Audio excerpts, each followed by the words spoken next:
Les gars, j'espère que vous allez tous bien. Victoire du Barça, 2 buts à 1 contre Porto.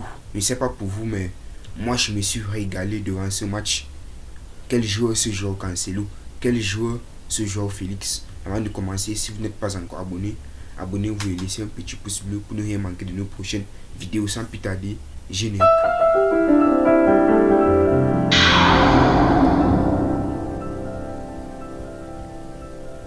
Le Barça qui est déjà donc qualifié pour les huitièmes de finale de Champions League parce qu'actuellement ils sont premiers avec 12 points. Porto est deuxième avec 9 points. Shakhtar Donetsk qui a gagné le Royal Antwerp est troisième avec 9 points. Et le Royal Antwerp a 0 points. Et la qualification va se jouer entre Porto et Shakhtar Donetsk. Et le gagnant entre ces deux équipes pourrait prendre la deuxième place de la poule et se qualifier ainsi. Pour le Barça, c'est tranquille. Même si le Barça perd contre Royal Antwerp, même si le Barça perd, ils sont toujours qualifiés. Donc, il n'y a plus rien à faire.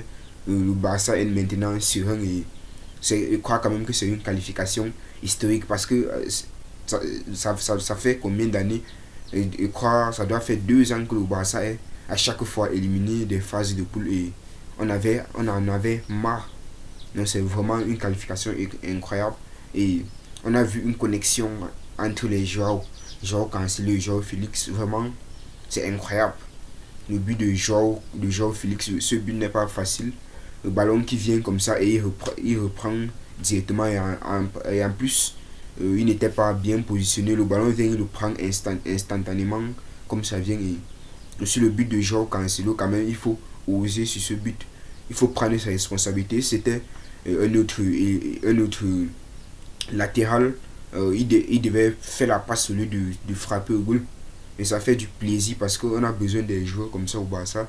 Des joueurs capables de prendre leur chance de loin. Les joueurs capables de prendre leurs responsabilités. Les joueurs qui ont des initiatives. Mais c'était un match quand même incroyable avec beaucoup d'occasions de part et d'autre. On n'a pas eu le temps de s'ennuyer dans ce match. Avec plein d'occasions de but, les arrêts spectaculaires de Inaki Pena, même le gardien de Porto aussi. Je crois que il était aussi impérial Diego Costa.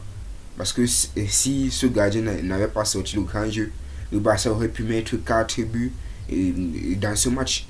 Et Rafinha aurait pu être buteur dans ce match. Parce qu'il y a un moment donné, Rafinha fait une frappe de loin et Diego Costa capte le ballon. Et il y a quand même une chose qui me dérange quand même dans ce match, c'est que le Barça était encore premier à encaisser. Et je crois que là, ça commence déjà à faire bizarre, ça commence déjà à faire peu. Parce que contre le Rio, le Barça a encaissé. Ils n'ont pas eu la chance de gagner ce match. C'est vrai qu'ils ont eu le temps de revenir au score, mais ils n'ont pas eu le temps de gagner le match. Et contre cette équipe de Porto, ils étaient encore les premiers à encaisser. Et sauf que cette fois-ci, le Barça était concentré et ils étaient vraiment déterminés à se qualifier pour ces huitièmes de finale de la Champions League. L'équipe de Porto, c'est quand même une très belle équipe de Porto, une équipe très technique, très athlète et je crois que on a eu droit quand même à un bon match.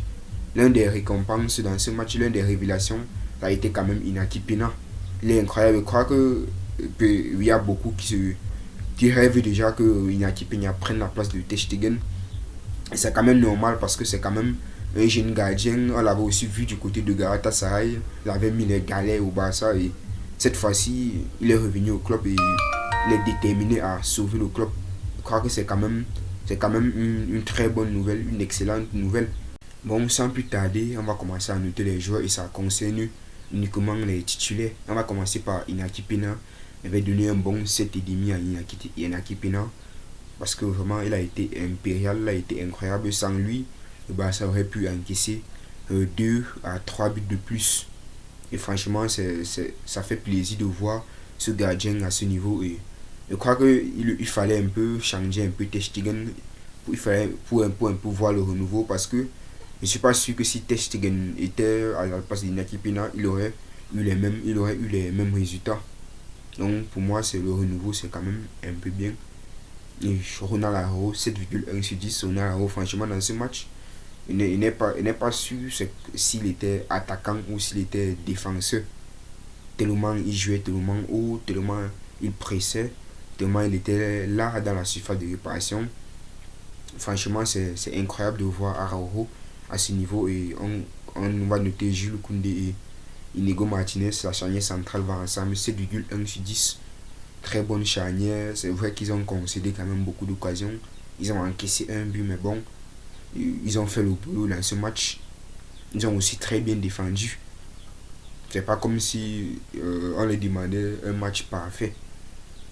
Cancelo, un bon 10 à Cancelo. Il est buteur, il est passeur décisif. Je crois que ce match, c'est Cancelo qui débloque ce match. Donc pour ça, il mérite ce 10. Et au-delà de ça, il était très impliqué offensivement. C'est d'ailleurs pour ça qu'il a pu marquer, qu'il a pu faire une passe décisive. On va noter le milieu terrain, Gundogan, 7,1 sur 10. Très bon match quand même de la part de Gundogan. Et me demande si son poste préférentiel, c'est pas ce poste de pivot. En fait, ce poste de numéro 6, parce que dans ce poste, il est vraiment impérial, il fait son jeu, il est présent physiquement et ça fait vraiment plaisir. Je crois qu'avec ce niveau, le Barça ira quand même loin en Ligue des Champions. Bon, après, il faut quand même un bon tirage de huitième de finale, un bon tirage de quart de finale. Parce que j'aimerais pas que le Barça tombe sur un City à huitième de finale très très tôt. J'aimerais qu'on garde un peu ce genre d'affiche pour la finale.